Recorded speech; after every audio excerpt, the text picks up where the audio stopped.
अब देखो ये क्वेश्चन देख सकते हो आप। अगर किसी घन की प्रत्येक भुजा में 12%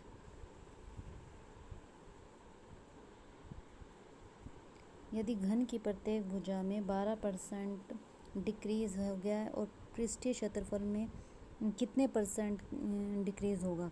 अगर हमें 1 डायमेंशन से 2D डायमेंशन बताना हो तो हम सक्सेसिव मेथड लगाते हैं। 1 डायमेंशन से 2D डायमेंशन बताना हो तो हम सक्सेसिव मेथड लगाते हैं। सक्सेसिव मेथड क्या होता है, a plus B plus A B divide by 100।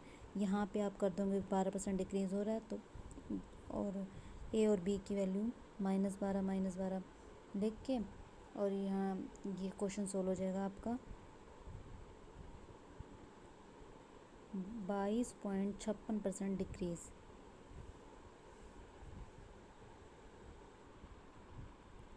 Next question देखो, यदि एक आयत की लंबाई और चौड़ाई 8% और 10% से 8% और 10% से इंक्रीज़ हो रही है और डिक्रीज़ हो रही है, पर क्षेत्रफल में कितने परसेंट इंक्रीज़ होगी।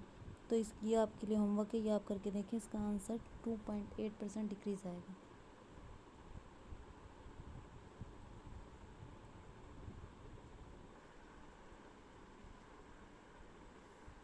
अब ये देखो, वृत्त की त्रिज्या में रेडियस में ये कितना है, 300% इंक्रीज़ हो रहा है, तो क्षेत्रफल में कितने परसेंट इंक्रीज़ होगा ये आप निकाल लो। आपका 1500% इंक्रीज़ होगा, ये आपका आंसर आ जाएगा। अब नेक्स्ट दे रखा है, एक गोलार्ध की त्रिज्या 19% बढ़ रही है और कुल सतह के क्षेत्रफल यानी टोटल सरफेस एरिया और पार्श्व सतह क्षेत्रफल यानी कर्व सरफेस एरिया पर क्या प्रभाव पड़ेगा। इसमें आप सक्सेसिव लगा सकते हो क्योंकि 1D से 2D की बात हो रही है, 2 डायमेंशनल की बात हो रही है। अब आप एक वैल्यू आपकी 19% और दूसरी आपकी 19%, तो यहाँ पे आप कर सकते हो 19 मल्टीप्लाई करेंगे तो पीछे आ जाएगा, आगे 19 और 19 को प्लस करेंगे तो यहाँ पे 38 आ जाएगा। यहाँ मैंने आपको बताया था कि ये जो 2 डिजिट टी रखते होते हैं, ये 3 एक्स्ट्रा है तो 3 इधर आ जाएगा, 38 प्लस 3 41 आ जाएगा, 41.61। ये आपका 2 डिजिट में लास्ट में 2 डिजिट रहते हैं, ये आपका आंसर आ जाएगा।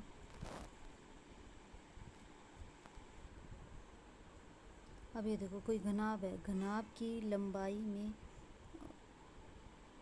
20%, चौड़ाई में 30% और हाइट में 50% डिक्रीज़ हो रहा है, और इसका आयतन बताना है कितने परसेंट इंक्रीज़ या डिक्रीज़ होगा।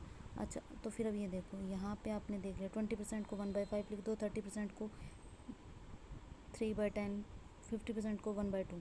अब यहाँ पे ओल्ड वैल्यू आ जाएगी 5 और न्यू 1 ऐड कर देंगे, इंक्रीज़ हो रहा है तो 6 आ जाएगी। पहले 10 थी ओल्ड वैल्यू, ओल्ड मतलब कि चौड़ाई जो थी घनाभ की वो पहले 10 थी, अब न्यू 13 होगी। और जो हाइट थी पहले 2 थी, डिक्रीज़ होगी। ये दे रखा है ना यहाँ पे 50% डिक्रीज़, तो ये थी पहले 2 थी और फिर बाद में 1 आ गई, 2 में से 1 गया 1। अब यहाँ से आप वॉल्यूम निकालोगे, वॉल्यूम क्या होता है L into B into H, इन तीनों को मल्टीप्लाई कर दोगे आपका 100 आ जाएगा और 78 आ जाएगा। कितने परसेंट डिक्रीज़ हुई, 20%, कितने पे, 100 पे, ठीक है। तो ये आपका आ जाएगा यहाँ से 20% डिक्रीज़।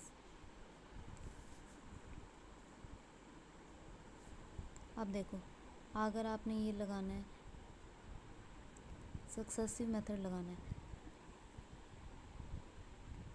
तो 3 टर्म्स दे रखी हैं, तब सक्सेसिव मेथड लगाना है। तो आप कैसे करोगे, पहले आप 2 को फाइंड आउट कर लो, फिर उस 2 का जो आंसर आएगा 10% और 20% है, इसको कर लो आप।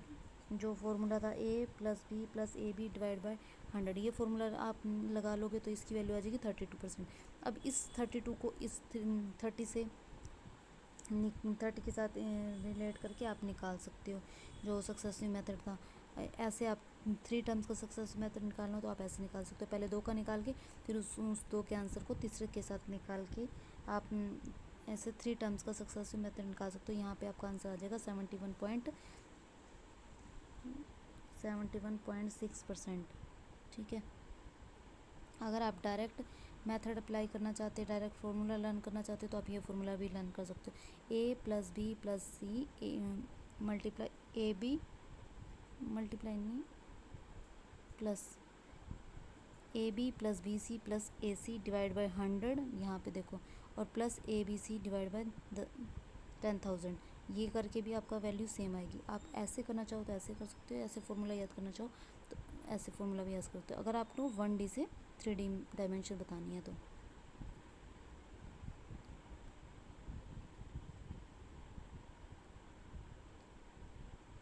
अब ये देखो, ये दे रखा है, यदि एक घनाभ की लंबाई चौड़ाई में 7% और 6% इंक्रीज़ हो रहा है और आयतन में कितने परसेंट इंक्रीज़ होगा, ये आंसर आपके लिए ये क्वेश्चन आपके लिए होमवर्क है।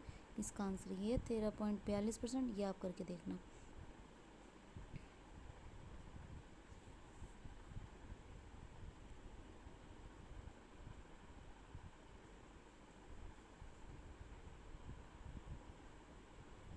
अब देखो, आप इस क्वेश्चन में देख सकते हो कि क्या दे रखा है।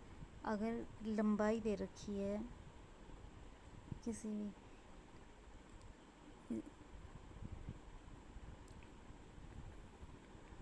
रेक्टेंगल की, लंबाई दे रखी है, एरिया दे रखा है, ठीक है, तो आपने क्या निकालना है, उसकी ब्रेथ निकालनी है।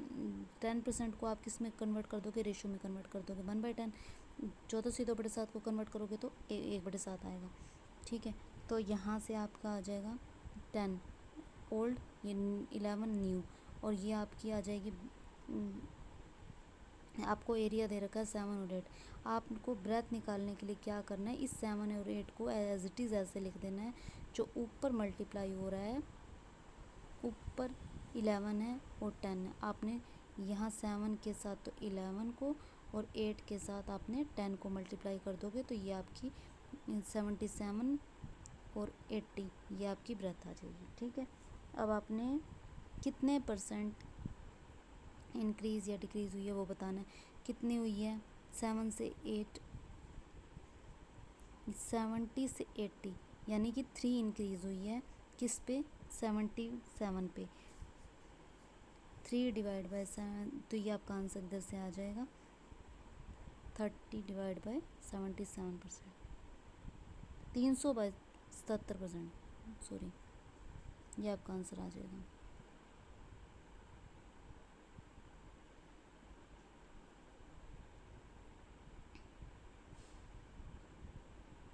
ऐसे ही अगर आपने ऐसे करना हो कि त्रिभुज का आधार यानी कि बेस 40% इंक्रीज़ है और हाइट आपकी कितने परसेंट इंक्रीज़ है, तो ये बताना है, और एरिया आपको दे रखा है 60% इंक्रीज़ है। तो जैसे आपने पहले किया था वैसे ही आप अब कर लो। बेस दे रखा है, आपको एरिया दे रखा है, आप हाइट निकाल सकते हो। इसके लिए भी आप 5 और 8 को आप एज इट इज़ ऐसे लिख दोगे, 5 यहाँ पे, 8 यहाँ पे, 8 के साथ 5 की मल्टीप्लाई हो जाएगी और 5 के साथ 7 की मल्टीप्लाई यहाँ पे हो जाएगी। तो 7 और 8 में कितने का इंक्रीज़ हुआ, 1 का इंक्रीज़ हुआ, कितने पे हुआ, 7 पर, तो यहाँ से आपका कितने परसेंट इंक्रीज़ है, 14.2%। ये जो भी आपका आंसर आया, ठीक है। और उसके बाद